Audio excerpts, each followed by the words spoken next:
কত কষ্ট কানাগে কি করি যাবো বাড়ি পর্যন্ত। এখানে কি একটু বেশি দূর হয়নি আমি।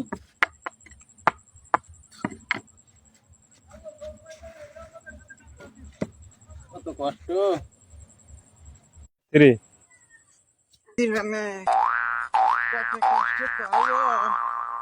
আর জীবনে কইলে না এই যে কষ্ট কয়জনে ভয়।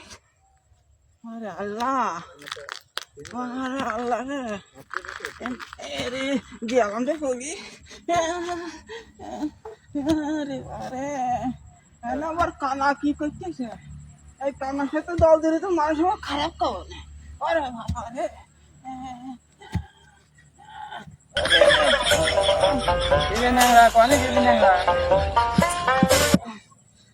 আর কইস না ভাই ওই ভাড়া ঘুরতে ঘুরতে আমার জীবন শেষ হয়ে গেল। ওই কানা গেলি কোন পাড়ায় গেলি কদিনের শুনি। শুনে গেলাম ওই মায়ের বাড়ি যাও মেলা কষ্ট হয়ে গেল তাই দেখলাম এখানে বসি নেই তাই হ্যাঁ। আরে আমি কাতরানি কোতরানি জানি তোর কথা ভালো শুনতে পারি না ডোয়া ভালো দিলি কা ওরে ওই বাবা মায়ের বাড়ি গেলাম মায়ের বাড়িতে আসলেই মেলা কষ্ট হয়ে গেছে ওই ফটিন পাড়ায়। এই তোর ফিটিং পাড়া কোন জিনিস আমি তো শিখতে পারলাম না।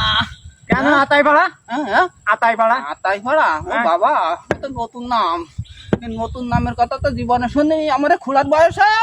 তুই চিনবি ন্যাংরা নুংরু মানুষ তুই কি বার আছেন রে। ওরে আল্লাহ রে আমার হাতও ঠিক হইতি না দেখিস। বাবারে মানুষ এখন আর ভিক্ষও দিতে চায় না, এখন দেখতে পাচ্ছিস না। তারপরে কয়েকটা বাড়ি বালাম তো কেউ দেই না, এরকম একটা অবস্থা। আরে কানারা খোয়ারা তোমরা কি করো? আদারি নাকি? আরে হাই হাই হাই বসতো নাকি একটু? তুইও আয় বয় আর গল্প করি। ওই তুই আমি তো এই পাশে। ওই পাশে বয়। আরে দেখিস ন্যাংরা আকাশে কত তারা, আকাশে কত তারা দেখিস? আরে ন্যাংরা কানা কি ভাই দেখিস? তিনি মানে আকাশে তারা দেখতেছে। দেখছিস ওকে লাত্তি মেরি ফেলি দিদি নয়, যত টাকা লাগে সব আমি দেবো। আরে বাড়া ফকিরের আবার যত টাকা করে ভিড় আবার তো যত টাকা যাবে আমি দেবো লাতি না।